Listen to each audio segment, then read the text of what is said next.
La mythologie grecque, on la connaît tous un peu. Ce sont des tas d'histoires qui partent dans tous les sens, avec des personnages hauts en couleur qu'on retrouve d'un épisode à l'autre, de la même manière que pour les comics.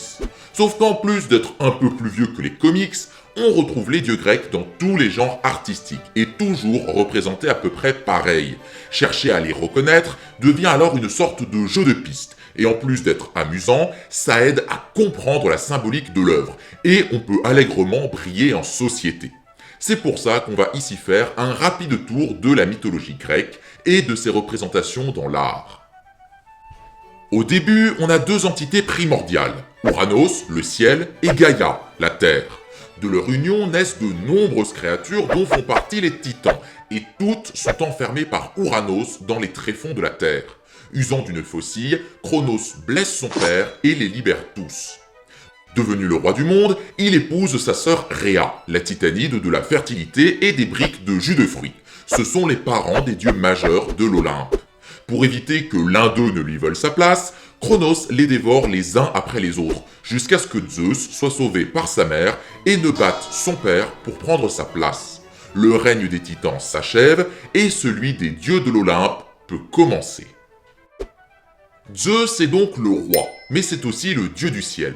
Grand barbu, il pose debout ou majestueusement assis sur son trône avec l'aigle à ses côtés et le foudre, une arme terrible fabriquée par les cyclopes, dans sa main. Comme barbu, il y a aussi son frère Poséidon, qui a reçu la gestion des océans, des sources, des chevaux et des tremblements de terre, reconnaissable à son trident, autre cadeau des cyclopes, son char tiré par des hippocampes mi-poissons mi-chevaux ou tout autre élément marin. Pour finir avec les vieilles barbes, il y a aussi Hadès, le souverain des enfers, qui manie une fourche et qui est coiffé de la cunée, le casque qui rend invisible, dernier des trois cadeaux des cyclopes.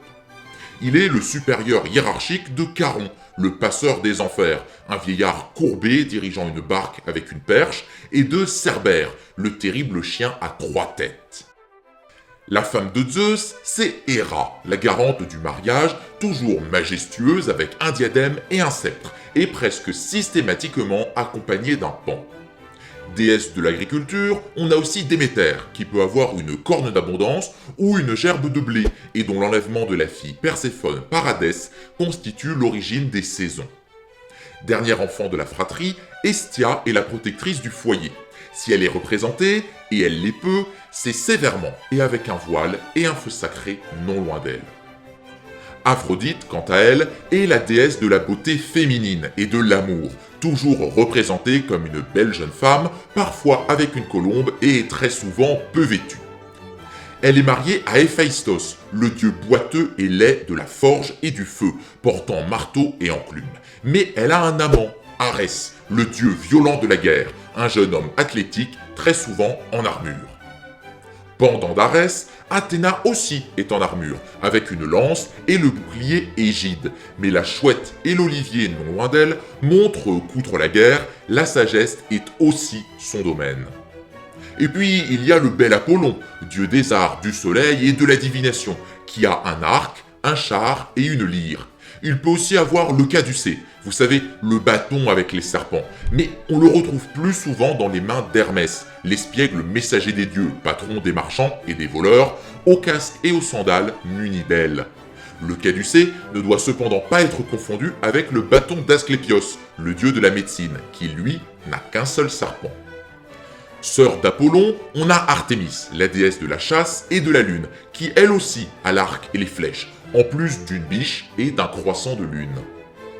Plus festif, on a Dionysos, le dieu du vin et de la folie, qui porte du raisin et des branches de vigne, et qu'accompagne Silène, un vieillard au gros ventre et aux oreilles d'âne, symbolisant l'ivresse.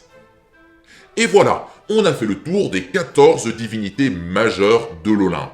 Mais on va rajouter 2-3 infos pour que vous soyez vraiment calés. Parfois, vous verrez un vieillard portant barbe blanche, faux à la main, sablier et paire d'ailes. Ne cherchez pas plus loin, il s'agit de Cronos, la divinité du temps. Et puis, il y a aussi le célébrissime demi-dieu Hercule, qui effectua ses 12 travaux, vêtu de la peau invulnérable du lion de Némée et d'un gourdin, parce que c'est quand même le demi-dieu des bourrins et de la force brute.